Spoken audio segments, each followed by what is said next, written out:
They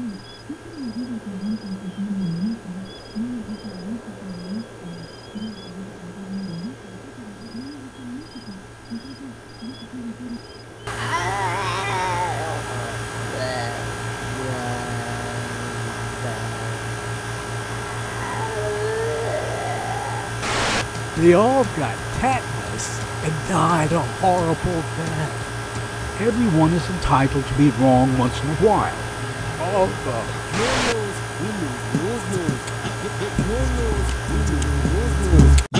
Your news, we news.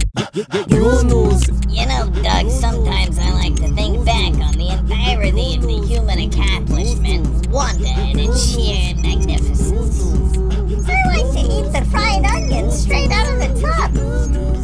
Hey everybody, I'm Jim, this is Russ, and we're thankful you're with us. That's right. It's that time of the year again where families get together and remember why they don't do this more often. So you know what I thought would be fun? What? If we went around and said what we're thankful for this year. Russ, why don't you go first? Well, I'm thankful that Purdue brought back their pre-prepared oven roaster chickens. It's just so convenient and delicious. Oz? Garbage-flavored schnapps. Doug? Statute of limitations. Well, I'm thankful that I didn't commit larceny and then arson and also set my feet on fire during said arson. It's the American dream. A currently unnamed arson suspect caught themselves on fire after breaking into an RV resort in Chernows Ford. Yep. Lucky for us, surveillance video shows the suspect breaking into the office and then dousing the office with an accelerant. The video shows an explosion as soon as the suspect ignited the accelerant. And well, let's just watch the video, shall we? So first, we got this guy Naruto running out of the night here. Looks like somebody's got a case of the Mondays. Reduce your workload with this weird trick. The suspect went on to be kicked out of a Denny's when trying to pay for his moons over my hammy with a half-burnt $20 bill. Unfortunately, the criminal hot-footed it out of there and is currently still at large. I guess you could say he was hot to trot. Seems he was all fired up for some arson. They say burning human fat smells like bacon. You know, Jim, if you're lucky, you meet your one and only soulmate. I couldn't agree more. And when you meet that special person, you gotta hold on to them. Yeah, that's beautiful, man. Like, really hold on to them. Like in sickness and in health, right? Right.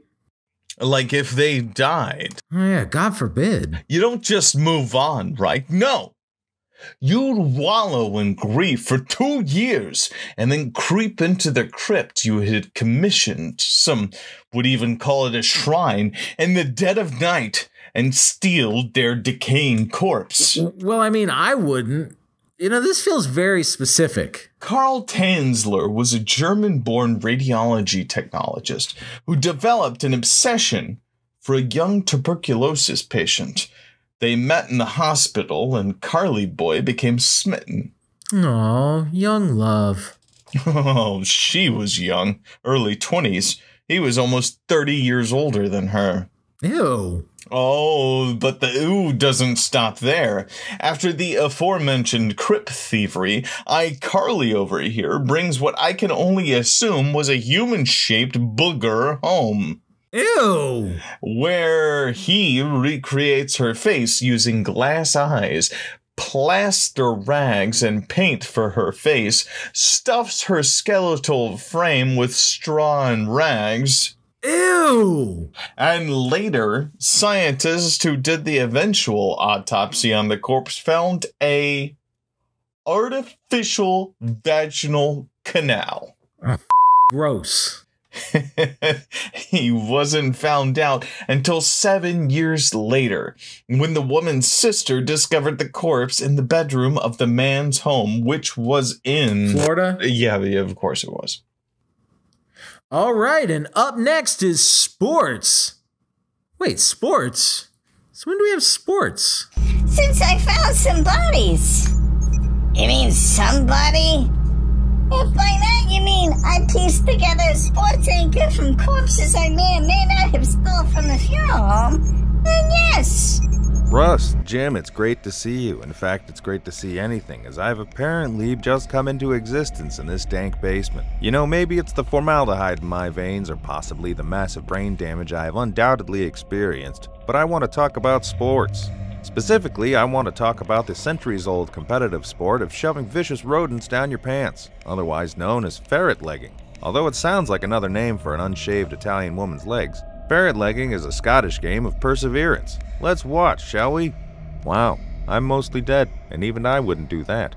Speaking of dead things, there has been at least one death associated with the sport. The Grim Reaper found its prey in a man attempting to break the ferret legging world record. It wasn't just perseverance the man had in his corner, though. He had learned that starved ferrets become docile to preserve energy, and had used starved ferrets. Unfortunately, a swollen hemorrhoid burst in his rectum shortly before he was about to break the record, waking up one of the ferrets, who then crawled inside of his rectum and began to feed on the hemorrhoid, killing him from excessive bleeding. A subsidiary of Propaganda Pictures.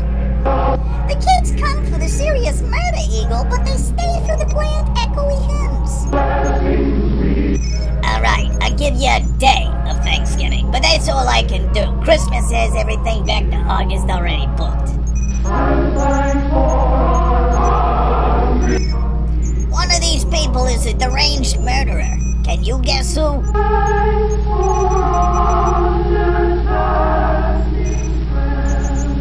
I'm Bill Johnson. Around here, they just call me Dad. If they know what's good for them. You're not my real father, Bill. Seem to do it. I keep thinking about today, Thanksgiving Day. We Johnsons had a good Thanksgiving, the best we've ever had. And I can't help thinking that what made it better was a real feeling of thankfulness. I mean, like, really thankful. We thanked the f*** out of it, you know? Yesterday. Kids, Dick and Tommy and Susan, were all home from school. And of course, Mother and the baby were there. As kids will, mine were living tomorrow right along with today. Even I don't know how I put on this dress. The buttons go up to my scalp. I'm glad it was Mother instead of me who had to break the news to them. The Cubs lost again. Tomorrow's Thanksgiving. Turkey and dressing and pie and cake. And fruit salad and whipped cream and cranberries. And genocide. Early way. Me too. Try as she might, Mother couldn't get the neighbor's blood from under her fingernails. Month and, well, your father and I thought that... Well, the truth of the matter is, there just won't be any turkey this year. Somewhere in a tiny turkey penitentiary, a tiny turkey executioner gets a call from a tiny turkey governor giving the condemned the good news. Along without turkey. I feel like this family got more than their government allotment of eyebrows. Not a visible eyeball anywhere. Is that what Thanksgiving's for? I don't think it's fair. And it was right there that I came in, right in the thick of it. Hello, everybody. Hi, Pop. Hello, Mother, Dick, Susan. Well, what's been going on around here? What's the matter with everybody, anyway? It's my forehead, isn't it? Thanksgiving. No turkey, no good thing. A fat lot we're gonna have to be thankful for. This line delivery brought to you by Thorazine. When life is hard, make it slow and soft with Thorazine. For Thanksgiving. Yes, and everybody else in the block's gonna have it this year. I've seen L brackets that look more relaxed. Turkey, just as a lot of Americans have had it, and will keep on having it. His hairline is receding so fast it's almost visible to the naked eye. They're saying makes it sound as if the turkey's the only thing we had to be thankful for. Well, gee whiz, no, Dad. It's not that at all. Oh, I know, Dick. With turkey, it's easy. Seeing them together, I'm thinking Mom just took Dad's hair and pasted it to her forehead. Because we don't have any turkey this year. Well, we know it'll mean a lot more to us the next time we do have it. Well, sure. Suppose we don't have a bang-up feast. We're still a lot better off than the Pilgrims. That's it, Dick.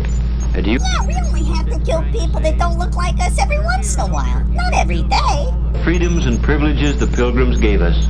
And out of those privileges have come a lot of things. Things the Pilgrims never even dreamed of.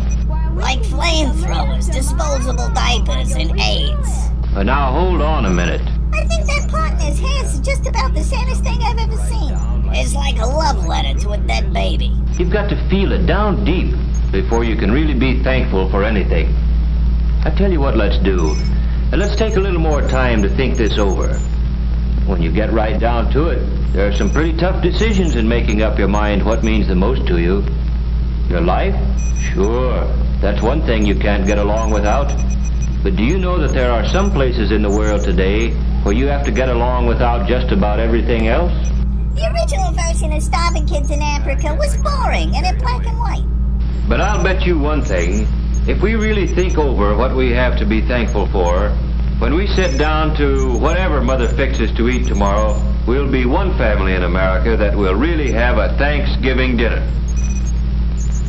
Well, that's how it got started. Honey, who are you talking to? Mommy, I'm scared.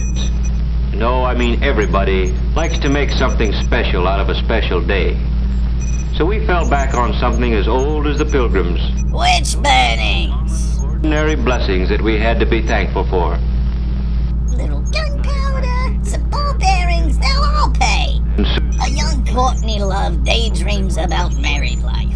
They were mulling things over, thinking big thoughts for such young heads. Ah! And as for Mother and I thought they were age minimums for eye lifts. you, it was as if we had our eyes open for the first Maybe I could lease out my extra face to make some money. day in America.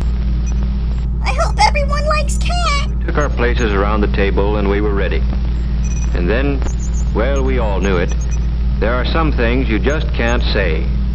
But everybody in his own way knew what he had to be thankful for, and that this was the time to think about it. Tom was first. I am thankful for getting plenty to eat all the time, with extras that count, like cookies and milk after school. What did I come in here for? Was it? No. Maybe. No. Golly. And I'm thankful for the free public library, where I can get books about adventure. Like the Anarchist Cookbook in Lolita. Gee, the way they tell a story is as good as being there yourself. And it's free, with only a library card. Yes, Tommy thought about some of the things he ought to be glad for all the time. But mostly, he just thought about the Sears Lingerie catalog under his mattress. They did yesterday. Well, then it was Susan's turn. Susan's a happy-go-lucky kid. You know, she could hide them lobotomy scars if she just bought it on the left. What we need to wear. Though Mother says it's hard to keep up with us, we grow so fast. Okay, the wire's hooked up. Now, as soon as you get the confession, the safe word is pancakes. Would be to have to do without the right ones.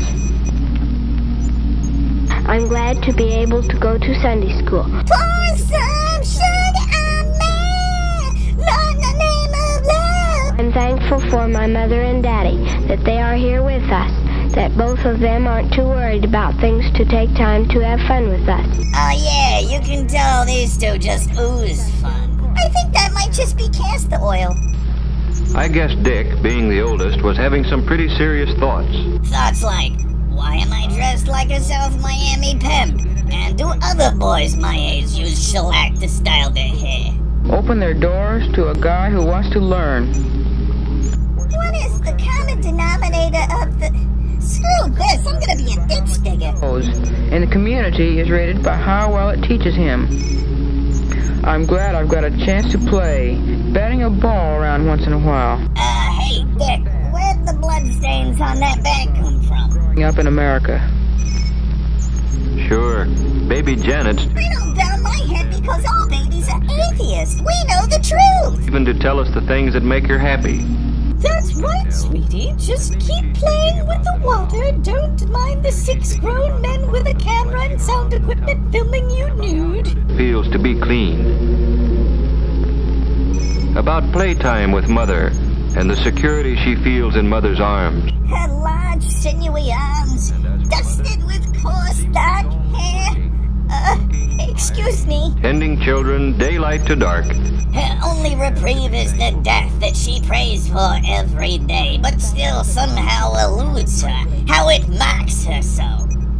And of growing up, healthy and strong. Come on, take the ball. It's a ball, stupid. Take it. Guiding them as they become useful men and women.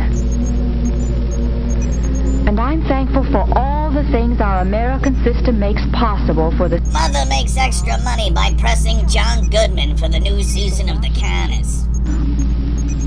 Hot water out of a tap. Will wonders never cease? Next you'll tell me the bread is pre-sliced. A car to get Dad to work. Is he a secret agent or a dime store male stripper? We'll never tell. 3 people working together can produce.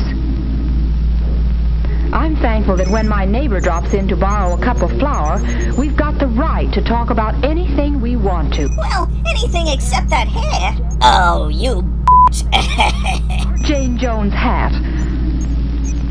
And last of all, I'm truly thankful for the peace of mind that Dad's job brings.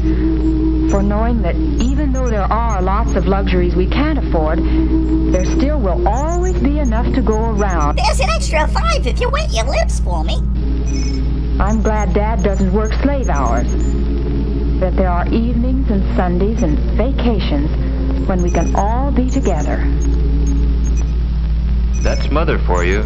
Of course, the family doesn't know I can read their thoughts. That's part of the deal I made with the great Lord Satan. May he reign supreme in the bowels of the underworld for eternity. Thankful for this house.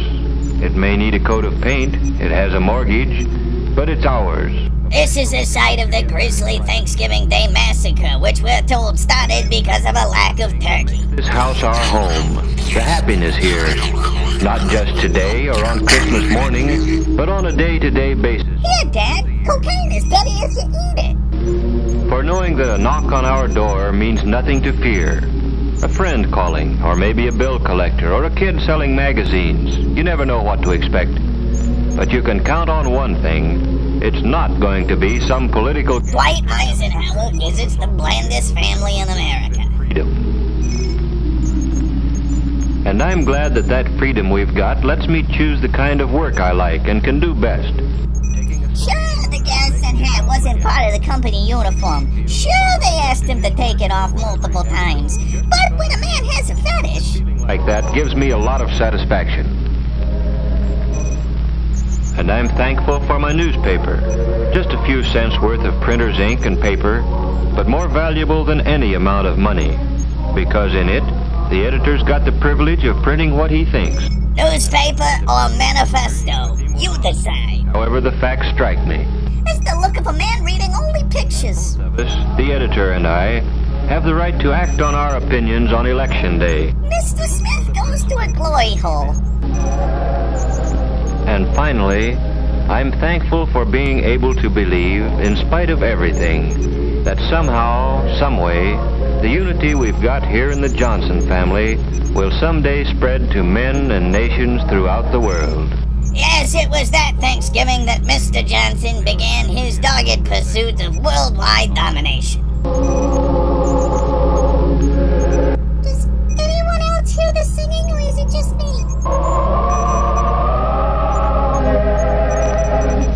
The end. Or the beginning. The end. Finally. And that's the show. Until we see you next time, have a happy Thanksgiving, and keep an eye on Grandpa. He likes to get into the liquor cabinet and tell lewd stories about Grandma.